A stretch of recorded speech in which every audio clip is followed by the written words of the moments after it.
겠습니다. 사랑합니다. 예, 감사합니다. 잘 오셨습니다. 환영합니다. 예, 은혜 받는 시간 됩시다. 그래요. 오늘도 또 하나님의 주신 말씀을 통하여 우리 함께 은혜 받고자 합니다. 오늘 말씀의 제목은 참된 은혜입니다. 은혜. 예, 은혜란 말을 우리가 참 많이 쓰는데 세상에서도 은혜란 말은 많이 쓰는 것 같아요. 보면 어버이 은혜, 그렇죠? 스승의 은혜. 은혜란 말을 많이 씁니다. 은혜란 말을 사전으로 찾아보니까 사랑으로 베풀어주는 신세나 혜택 이렇게 나오더라고요. 예, 그러니까 세상적으로 봐도 은혜란 말은 그런 어떤 사랑으로 아낌없이 주는 어떤 혜택, 그리고 그 상대방에게 신세를 지게 하는 그러한 것들이 이 은혜다라고 말을 한다라는 거예요. 그러나 우리 기독교에서는 조금 다 다른 의미를 갖습니다. 어떤 의미를 갖느냐? 세상에서는 뭔가 은혜를 받으면 그걸 갚아야 된다라는 생각들이 있잖아요. 예, 내가 누군가한테 도움을 받으면 갚아야 되는 거예요. 예, 그렇잖아요. 우리 가정에 무슨 대소사가 있는데 꼬박꼬박 다 왔어요. 그러면 어떻게 해야 돼요? 갚아야 되잖아요. 또 가야 되는 거예요. 이게 서로 왔다 갔다가 안 되면 어느 땐가는 서로가 좀 멀어지는, 서운해지는 그런 관계가 될 수도 있다라는 거죠. 그런데 은혜란, 기독교 안에서 쓰는 은혜라는 말은 대부분 하나님과 관계가 됩니다.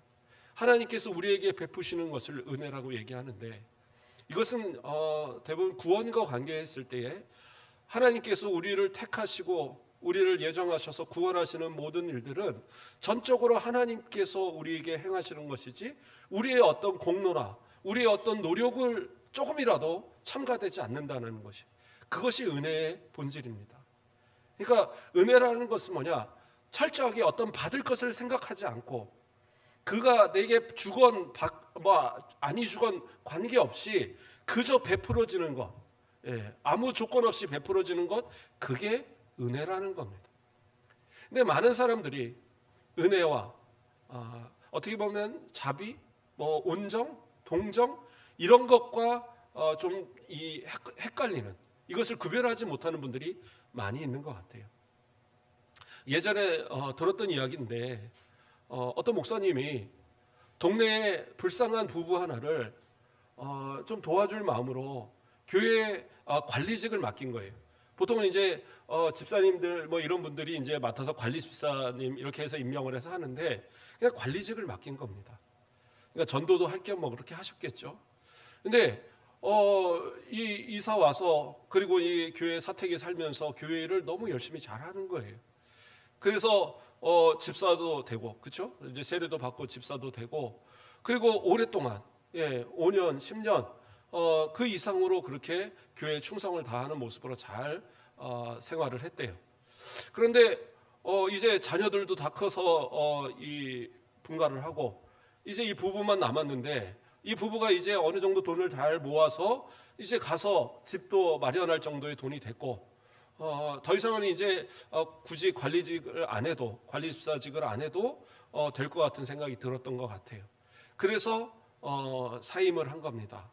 그래서 목사님은 이제 사임을 한다고 하니까 그래, 잘 이제 어떤 일을 할 때 잘 찾아보시고 앞으로 신앙생활 잘 합시다. 그리고 이제 끝났는데, 그 부부가 그 다음 주부터 교회를 안 나오는 거예요. 바로 그 다음 주부터. 그리고 그냥 또 끊어버리는 겁니다. 그러니까 왜 그러냐 찾아갔더니, 이제 나 관리집사직 내려놨으니까 이제 더 이상 내가 교회를 나갈 이유가 뭐가 있습니까? 그러더라는 거예요. 그러니까 이 목사님은 너무 서운한 거죠. 아니, 이제까지 이렇게 도와주고 베풀어서 지금 이렇게까지 다 잘 살게 됐는데 어떻게 배신하고 교회를 안 나오고 더군다나 신앙생활을 안 하느냐, 이것을 두고 막 서운해하고, 그런 일이 실제로 있었던 이야기를 제가 들었던 이야기예요. 그런데 전 가만히 들으면서 그런 생각을 들었어요. 이것은 물론 그 관리를 맡았던 그 부부가 상당히 잘못한 거죠. 어떻게 보면 인간적으로는 잘못한 거지만, 그러나 목사님 입장에서도 본인이 은혜를 베푼 것과, 어떻게 보면 그 부부가 정당한 어떤 노동을 한 것에 대한 것을 혼돈한 부분이 있지 않는가라는 생각이 들어요. 우리가 잘 알지만 사실 큰 교회 관리 집사직을 맡고 하시는 분들이요, 상당히 자존심을 많이 내려놓게 됩니다. 예. 교회에서 이런 사례를 받고 일을 한다는 이유로, 물론 뭐 목회자들도 사례를 받지만 그래도 목회자들한테 함부로 하지는 않으시는데, 관리 집사님 같은 경우들은 거의 그 일반 집사님부터 장로님들, 권사님들 할 거 없이 그냥 거의 모든 일을 갖다 불러다가 자꾸 시킨단 말이에요. 예. 그리고 때로는 내가 안 해도 되는 일 같은데도 자꾸 시키고, 거의 그러한 모습 때문에 자존심을 상하는 그런 부분들이 상당히 많은데, 어떻게 보면 그것을 다 참아가면서 일을 했을 거 아니에요. 그러면서 본인들은 생각할 때 정당한 임금을 받고 노동에 대한 대가를 받고 나는 일을 했다, 이 생각을 아마 가졌던 것 같아요. 물론 그러한 것과 신앙의 부분을 같이 연관시키지 못했다는 것도 문제가 있겠지만, 그러나 어떻게 보면 그들이 그러한 생각을 갖고 있다는 것을 목사님이 파악하지 못하고 그저 교회에 대한 충성, 신앙적 헌신, 어떻게 보면 이런 것만 자꾸 강요하다 보니까 어느 순간 내가 이 일을 내려놓을 때 되면 이제 난 해방되었네, 거의 그런 생각을 갖고 떠나가지 않았을까, 이런 생각을 해봐요. 그러니까 이것은 은혜가 아니에요. 그렇잖아요. 어떤 동정이나 그런 어떤 자비는 될 수 있을지 모르겠어요. 그러나 그것은 은혜가 아니에요. 왜? 그들은 어떤 혜택은 받았지만 충분한 자신들의 노동을 했다라고 생각하니까 그것을 은혜로 여기지 않고, 또 목사님 입장에서도 그냥 뭔가를 베푼 것이 아니라 교회에 일을 할 수 있도록 맡겼기 때문에 사실상으로 은혜는 아닌 거예요. 그런데 은혜라고, 내가 뭔가 은혜를 베풀었다고 생각하니까 너무나도 속상한 마음이 더 많이 있는 거죠. 인간적으로 생각하면 속상할 수는 있지만, 그러나 그것이 그 사람들에 대한 비난과 또는 그 서운함으로 어떤 마음에 큰 상처를 받고, 사실 그럴 부분은 아닌 거죠. 세상적으로 생각을 하면, 세상에서 일을 하던 사람이 일을 관뒀다고 그래서 그 사람한테 배신자라고 생각하고 내가 이렇게까지 은혜를 베풀었는데 나를 배신하고 다른 직장을 가, 이러진 않잖아요. 그래서 그러한 부분들, 오히려 은혜라고 한다면 그들에게 예수 그리스도를 알게 하고 정말 믿음의 사람으로 잘 성장시키도록 해서 그들의 입술로 하나님 앞에 예수 그리스도를 고백하고, 그들이 진짜 하는 모든 헌신들이 내가 사례를 받아서가 아니라 진짜 하나님 앞에 충성을 다하고자 하는 마음으로 하도록 그렇게 가르쳤어야죠. 차라리 그렇게 했으면 그것이 은혜인 거지, 노동 자체는 은혜가 아니다. 착각해서는 안 된다라는 거예요. 때로는 제가 단적인 예를 드렸지만 우리는 삶에 있어서 좀 그러한 혼돈을 가질 때가 많이 있어요. 교회에서도 서로의 관계 속에서 내가 얼마나 잘해줬는데, 내가 얼마나 구역장으로서 구역원들을 잘해줬는데, 내가 권사로서 내가 집사들을 얼마나 잘해줬는데, 내가 장로로서 얼마나 내가 안수 집사들을 잘해줬는데, 이런 생각들이 막 들어가면 마치 자기가 은혜를 베푼 것처럼 생각하기 시작하면 거기서 서운함이 나타나고 거기서 다툼이 일어나는 거예요. 그건 은혜가 아닙니다. 내가 맡은 것을 내가 충성하였을 뿐이고 내가 하나님을 앞에서 내가 헌신하였던 모습인 거지, 그것이 누군가에게 베풀어진 은혜라고 생각하면 그것은 벌써 나의 교만이 거기에 가미되고 있는 거예요. 하나님 앞에서 우리들의 모습들, 하나님께 받은 은혜가 무엇인지를 좀 생각하고 그 은혜를 참 의미를 생각한다면 지금 우리가 행하는 어떤 것들도 나의 어떤 공로나 나가 어떤 칭송을 받거나 내가 어떤 자랑할 만한 그러한 것이 아니라는 것을 우리 스스로 깨닫게 될 거라는 사실입니다. 사도 바울은 고린도전서 15장 10절에서 우리가 잘 아는 말씀합니다. 뭐라고 그래요? 그러나 내가 나 된 것은 하나님의 은혜로 된 것이니 내게 주신 그 은혜가 헛되지 아니하여 내가 모든 사도보다 더 많이 수고하였으나 내가 한 것이 아니요 오직 나와 함께 하신 하나님의 은혜로라, 이렇게 얘기합니다. 바울 사도는 회심한 이후로 정말 목숨을 다하고 자신의 건강이 다 해쳐가면서까지도 복음을 전하는 일에 힘써 행했어요. 그래서 사실상으로 어떤 사도들보다도 열심을 다했던 사람이 사도 바울입니다. 어떻게 보면 나머지 사도들은 예루살렘을 중심으로만 말씀을 전했어요. 물론 예루살렘이 핍박을 받으면서 흩어지면서 다른 곳에서도 말씀을 전하긴 했지만 대부분은 이방인들이 아닌 유대인들, 흩어져 있는 유대인들에게 복음을 전하는데 열심을 냈습니다. 그러나 바울은 어떻게 해요? 그는 처음부터 유대인들에게도 복음을 전했지만 이방인들에게 복음을 전하기 위해서 정말 힘을 썼습니다. 소아시아와 저 마게도냐와 아가야와 더 나아가서는 지난주에 살폈지만 서바나까지 복음의 그 한계가 없이 땅끝까지 복음 전하신 증인 삼으라 하신 예수 그리스도의 말씀에 순종하여서 정말 최선을 다해서 살았던 그의 모습이에요. 그냥 그렇다고 해서 복음만 전한 겁니까? 아니요. 핍박도 너무 많이 받았어요. 물론 나머지 제자들도 거의 다 순교하고 그런 모습이었지만, 그러나 바울 같은 경우에는 순교의 직전까지 가는 일들을 너무 많이 당했었습니다. 고린도후서 11장 23절에서 27절 말씀을 보면 자신이 수없이 매맞고 죽을 뻔했던 그러한 일들을 쭉 나열을 합니다. 뭐라고 나와요? 40에서 하나 감한매를 5번 맞았으며, 40에서 하나 감한매가 뭐냐 하면 40대 이상을 때리면 사람이 죽는다 이거예요. 그래서 형벌을 내릴 때 매는 39대까지만 때리는 거예요. 그러니까 뭐예요? 죽기 직전까지 맞는 것을 5번이나 맞았대요. 복음을 전하다가. 또 뭐예요? 태장 3번이나 맞았다. 큰 태장으로 이거 한 대 맞으면 거의 기절하는 것을 3번이나 맞았다. 그리고 뭐예요? 돌로 맞고, 돌로 맞았다는 건 뭡니까? 죽으라고 맞히는 거예요. 이거는 사형입니다, 사형. 근데 그 돌로 맞는 것을 맞았고, 그래서 거의 죽는 상태에 있다가 살아난 적도 있었죠.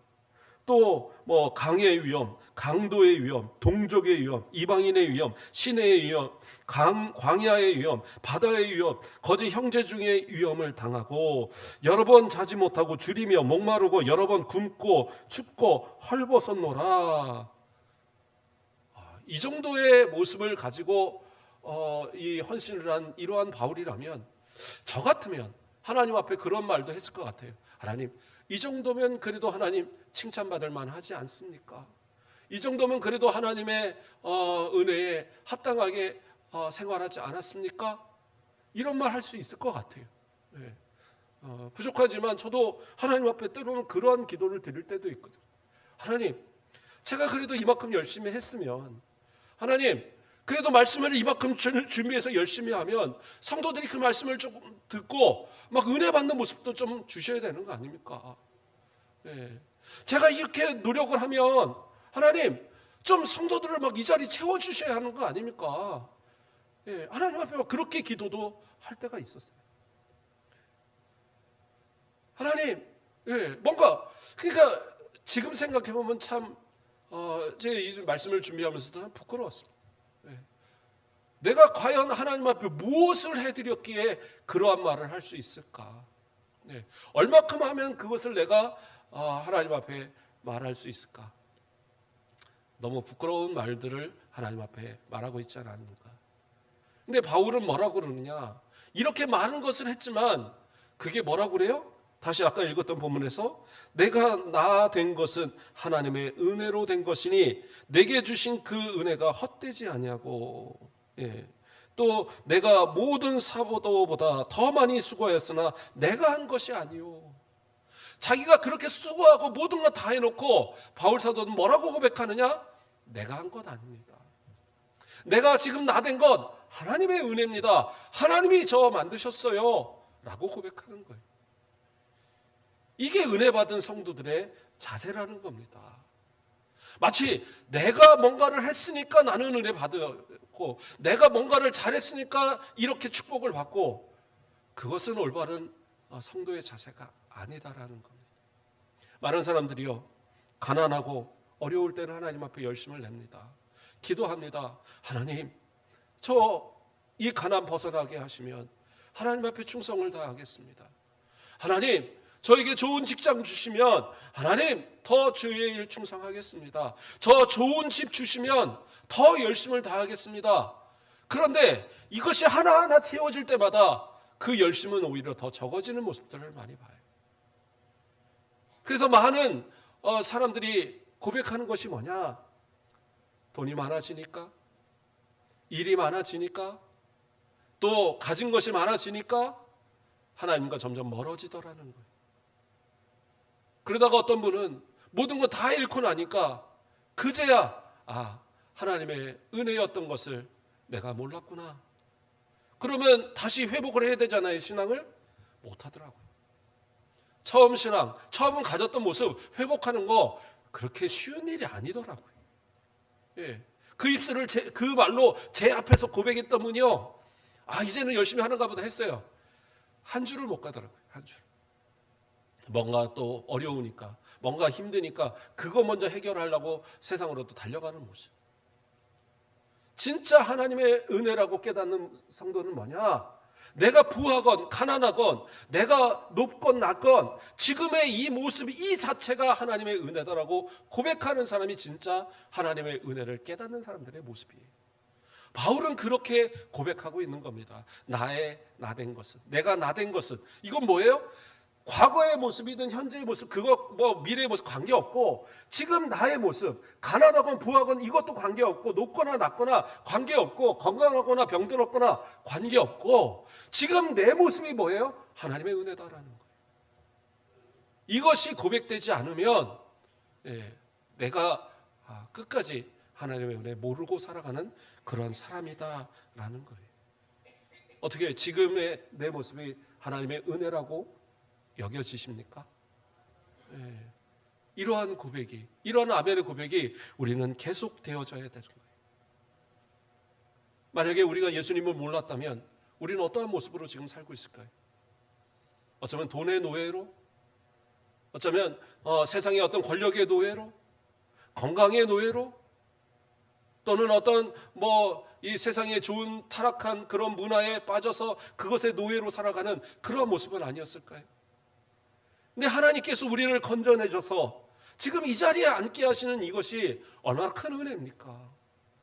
내가 예수 안 믿었더라면 지금 어떻게 살고 계시겠어요? 사단 마귀 좋아하는 일만 해가면서 그것으로 만족하고, 이렇게 사는 것이 재미다, 너무 좋다. 그런데 하나님의 은혜로 우리는 세상 모든 것이 우리에게 아무것도 아닌 것을 알고, 이제는 주를 위하여 살아가는 나의 모습이, 나의 나된 것이 하나님의 은혜라는 사실을 깨닫고 이제는 살아가는 그러한 모습이 되어지는 것이잖아요. 그래서 바울은 아까 고린도전서 15장 10절 끝에서 뭐라고 합니까? 오직 나와 함께 하신 하나님의 은혜로라. 모든 것이 하나님의 은혜라는 거예요. 나와 함께 하신 하나님, 그 하나님의 은혜로 지금 나의 모든 삶의 모습은 이루어지고 있다. 예전에 어떤 안수 집사님이 그래요.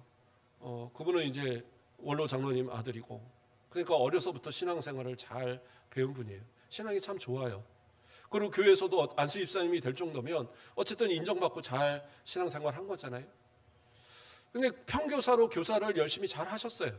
오랫동안 교사하시다가, 그러다가 이제 부장 집사로 이제 임명을 받았습니다. 그러니까 그분이 부장 집사를 임명을 받고 교사들이 한 30명 되는데, 중고등부 교사들이 한 30명 되는데, 그 교사들이 모인 가운데서 눈물을 흘리는 거예요. 뚝뚝 흘리면서, 제가 부족하고 능력도 없는데 이 큰 직분을 제게 맡기시니 제가 얼마나 이것을 감당할 수 있겠습니까? 하면서 눈물을 뚝뚝 흘리면서 제가 충성을 다하겠습니다. 그렇게 고백하는 거예요. 아니, 부장 집사님 맡는 게 뭐 그렇게 감격스럽고 좋은가? 그렇게 눈물을 흘릴 만한가? 저는 솔직히 그런 생각이 들더라고요. 거기 그 교회에서 부장 집사님은요, 하고 있는 그런 자리가 아니에요. 일도 제일 많이 하지만 돈도 많이 써요.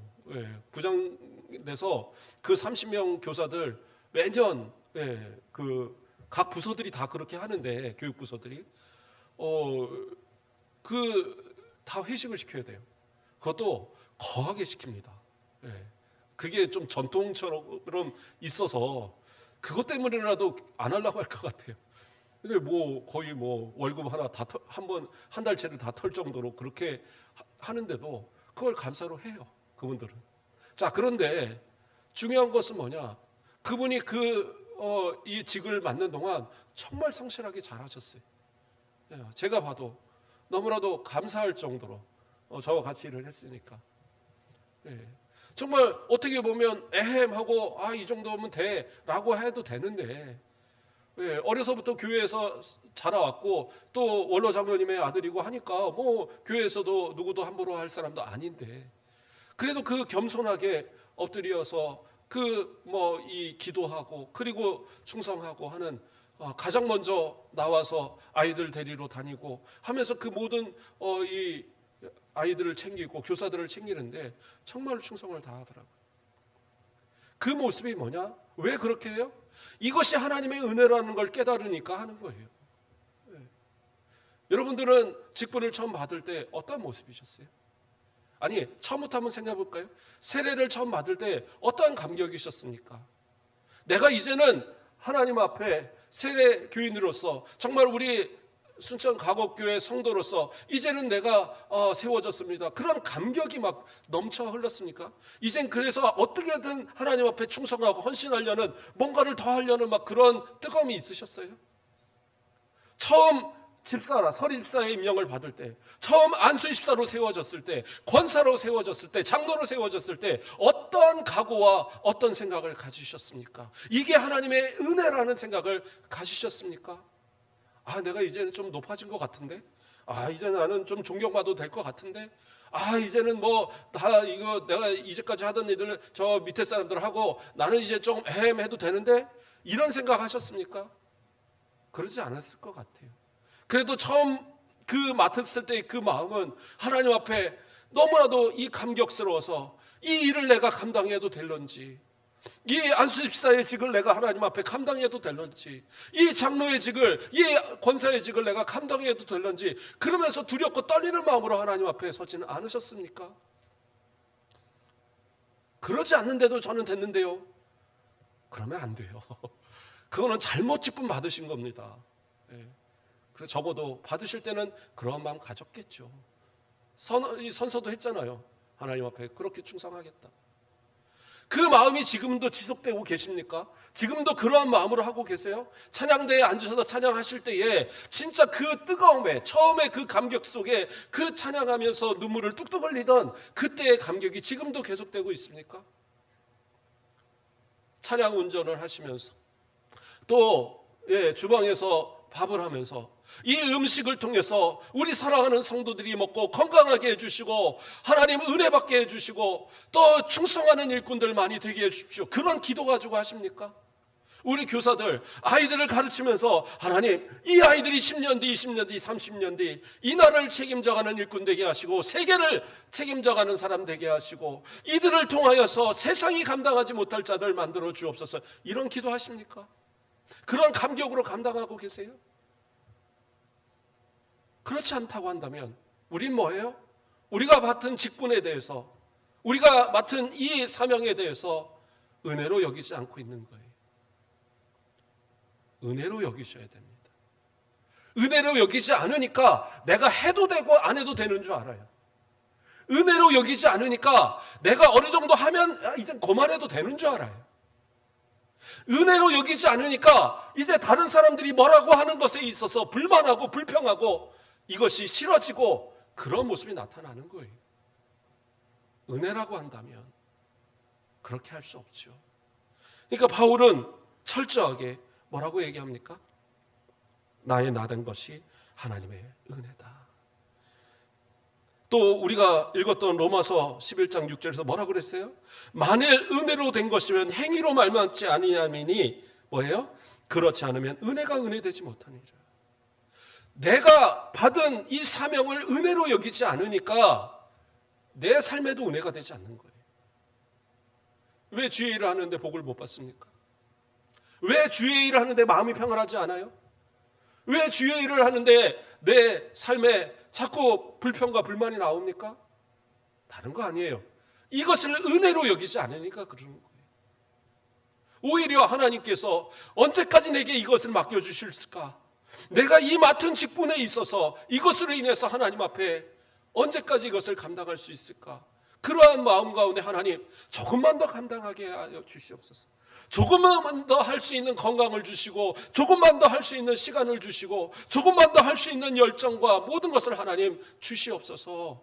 기도하는 모습으로 감당해야 가야죠. 청소할 힘이 없어서 교회 청소 못하고, 주방에 가서 음식할 힘이 없어서 음식을 못하고, 아이들 가르칠 수 있는 지각이 안 돼서 이제 못하고, 그럴 나이가 온단 말이에요. 그렇죠? 그때는 어떻게 하실 거예요? 심지어는 우리 교회 이 예배 자리로 나오지 못하게 될 때도 온단 말이에요. 그때가 오기 전에, 내가 할 수 있을 이때에 하나님께서 주시는 이 사명이 내게 최선을 다해서 하나님 앞에 그것을 감당하는 것, 그게 은혜 받은 성도들의 자세라는 사실이. 세상에서는 그래요. 시간이 오래되면 직장에서 승진도 하죠. 오래되면 월급도 많이 받습니다. 그러나 교회는 그렇게 되는 게 아니에요. 예전에 어떤 교수님이 그런 얘기를 하시더라고요. 우리 사역자 이제 뭐 다 전도사 때죠. 신대원 다닐 때 사람들이 자꾸 착각을 합니다. 교회 안에서 직분이 무슨 계급이나 세상적인 어떤 직급으로 자꾸 오해를 한다라는 거예요. 하나님의 필요에 따라서 집사로 맡기시면 그게 은혜고, 안수 집사로 맡기시면 그게 은혜고, 장로로 맡기시면, 권사로 맡기시면 그게 은혜고, 목사로 맡기시면 그게 은혜인데, 그거를 자꾸 어떤 세상적인 계급으로 생각을 하니까 더 높은 직급을 받으려고 자꾸 그렇게 생각을 한다라는 거예요. 그러나 안수 집사님들, 장로님들 다 뭐예요? 안수 받았잖아요. 안수라는 건 뭐예요? 목사님이나 마찬가지로 평생 그것으로 헌신하라는 거예요. 그러면 그것을 맡은 것에 있어서 하나님 앞에 감당하고 충성하며 기도하는 것이, 그것이 복된 모습 아니겠어요?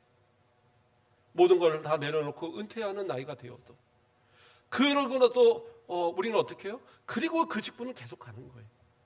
안수집사님 은퇴했다고 안수집사님 아닌 거 아니잖아요. 장로님 은퇴했다고 장로님 아닌 거 아니에요. 권사님 은퇴했다고 권사님 아닌 거 아닙니다. 목사님도 마찬가지고, 그 마지막까지 내게 주신 이 직분을 따라 하나님 앞에 어떻게 충성할 것인가. 아유, 저는 뭐 서리집사니까 1년에 한 번씩 붙였다 뗐다가 뭐 그런 건데 아예 안 해도 되죠? 아니요. 하나님께서 주신 직분이잖아요. 하나님 앞에 충성을 다하시고, 어떤 분들은 뭐 직분을 저는 안 하려고 안 한다고 했습니다. 뭐 그걸 자랑 삼아 하는 분들도 있어요. 그래서 저는 안수 안 받으려고 저는 도망 다닙니다. 장로 하라는데 저 안 한다고 했습니다. 자격이 없어서 하나님이 안 시키시는 거예요. 내가 안 한다고 해서 안 시키는 게 아니라 하나님이 안 시키셔서 못 하는 거예요. 착각하지 마세요. 충성하는 모습으로 하나님 앞에 그 마음이 되었을 때 하나님이 시키시는 것이고, 시키셨으면 이것을 감사로 아멘으로 받는 것이 성도의 자세입니다. 그리고 그것이 내 삶을 통하여서 부끄럽지 않도록, 정말 뭐라고 그래요? 백골이 진토가 되도록 하나님 앞에 뼈를 갈아서라도 충성하는 것이, 그것이 성도의 자세의 모습이다. 바울은 그것을 알기 때문에 그렇게 고백하고 그것을 위해서 최선을 다해서 살아가는 모습을 보인 거예요. 참된 은혜 받은 성도들의 자세들, 제가 몇 가지를 쭉 했는데 앞에 이야기하다 보니 시간이 좀 많이 갔는데 그냥 간추려서 얘기를 하겠습니다. 디모데후서 2장 23절에서는 이렇게 얘기합니다. 어리석고 무식한 변론을 버리라. 이에서 다툼이 나는 줄 알미라. 어리석고 무식한 변론이 뭐냐면 지각이 없고 훈련되지 않는 질문이나 논쟁, 이렇게 주석에 해석이 되어 있더라고요. 이게 무슨 말이냐? 알지도 못하면서 떠들어대지 말라는 거예요. 함부로 말하지 말고 함부로 행동하지 말고, 내가 오래 다녔으니까, 내가 이제 뭐 어떤 직분이 있으니까, 아이고 이러면 뭐 그냥 내가 해도 막 주장해도 되나? 그렇지 않다라는 거예요. 겸손하셔야 되고, 모르면 배워야 되고. 내가 신앙의 연륜이 커도 신앙의 연륜이 나보다 어린 사람이 오히려 더 많은 것으로 하나님 앞에 충성하고 잘 또 공부하고 알면 그것을 인정해주고 도와주고 하는 모습들이 있어야 되는 거예요. 그런데 어리석어서 훈련되지 않는 모습으로 그저 교회에서 이제 나는 이 정도 됐네, 그러니까 자꾸 다툼이 일어나는 거예요. 아니다라는 거예요. 이 직분 아까 말한 대로 다 하나님의 은혜인 것처럼 내 삶에 있어서 내가 어리석은 것 같고 자꾸 다툼이 일으키지 말고 겸손하게, 진짜 겸손의 모습으로 말하고 상대방을 높여주고 상대방 앞에서 나를 낮출 수 있는 모습, 이러한 모습이 진짜 성도들의 은혜 받은 성도의 모습이다라는 거예요. 디모데후서 2장 16절에서 17절에서는 망령되고 헛된 말을 버리라. 그들은 경건하지 아니하며 점점 나아가니 그들의 말은 악성 종량이 퍼져감과 같은데 그 중에 후메네오와 빌레도가 있느니라. 후메네오와 빌레도, 이게 이제 에베소 교회에 상당한 직급에 있는 사람들인 거예요. 그러니까 직분자들인 겁니다. 근데 이들이 어떻게 하느냐? 망령되고 헛된 말들을 해요. 이것이 어떤 뜻이냐면 속된 허튼 소리, 말도 안 되는 소리 한다는 거죠. 성경을 왜곡하고 말씀을 아닌 것을 함부로 말하고, 그러면서 그것을 가지고 성도들을 미혹하고 자신들과 따르지 않는 사람들과 다투고, 이러한 모습을 통해서 교회를 망가뜨려가는 모습들, 결국에는 이제 이단과 같은 모습들인데, 이러한 것들을 뭐라고 그래요? 버리라고 그래요. 왜 버려야 되느냐? 악성 종양과 같아서. 그들의 말은 악성 종양과 같아서. 은혜를 은혜로 알지 못하는 사람들이 함부로 말하는 이 말은요, 악성 종양과 같아요. 나는 던질 때는 아무 생각 없이 던지는 말이에요. 그냥 뭐 이런 거야 뭐 하고 한마디 던지는 말이요. 은혜 받지 못한 성도의 말은 다른 사람들의 은혜를 빼앗아요. 암덩어리가 그렇잖아요. 처음엔 조그만 이 암덩어리가 점점 주변을 병들게 하고 더 나아가서는 온몸을 병들게 해서 죽음으로 몰아가는 거예요. 바울은 그 얘기를 이야기하고 있는 겁니다. 속되고 허튼 소리, 망령된 말들 하지 마라. 하나님 앞에서 정직한 신앙의 말만 하세요. 도움이 되는 말만 하세요. 상대방에게 정말 은혜스러운 말만 하세요. 그렇지 않으면 결국엔 어떻게 하느냐? 내가 악성 종양의 말을 퍼뜨리는 그러한 사람이 될 수 있어요. 말은 돌고 돕니다. 결국에는 그 말에 책임이 와요. 하나님 앞에서 어떻게 그 책임을 지겠습니까? 마지막으로 하나만 더 이야기합니다. 요한계시록 3장 16절 말씀에 내가 이같이 미지근하여 뜨겁지도 아니하고 차지도 아니하니 내 입에서 너를 토하여 버리리라. 은혜 받은 성도들은 어떻게 해야 되냐? 이런 미지근한 신앙으로 살지 말라는 거예요. 라오디게아 교회를 향한 경고입니다. 이 교회는 이 소아시아 7교회 가운데 핍박이 없는 교회 가운데 하나예요. 핍박이 거의 없었어요. 또 이 부유한 그러한 사람들이 상당히 많았습니다. 그러한 어떤 상권이 형성된 곳이라서 아주 그냥 부유한 사람들이 많았어요. 그러한 교인들, 그러니까 부유하고 핍박이 없으니까 어떻게 해요? 열심도 없어요. 뜨거움도 없어요. 가난하고 핍박 받을 때에는 하나님 앞에 더 충성을 다하고 어떻게든 견뎌보려고 서머나교회처럼, 그렇죠?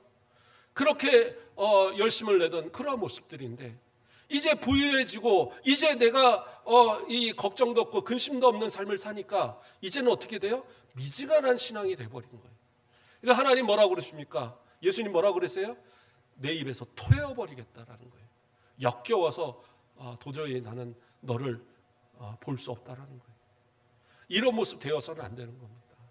진짜 참된 은혜라고 여겨지는 성도라고 한다면, 지금 나의 모습이 하나님의 은혜라고 여겨지는 성도라고 한다면 영적인 눈을 깨어서 지금 나의 모습이 어떤 상태인지를 진단하고 하나님 앞에 올바른 신앙의 모습으로 빨리 돌이키셔야 돼요.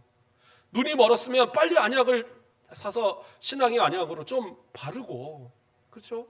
저는 모습이 있으면 빨리 가서 고쳐야 되고, 그러한 어떤 모습들을 우리가 빨리 회복하는 모습들이 있어야 되는 거예요. 그렇지 않으면 주님께서 어떻게 해요? 토해버립니다.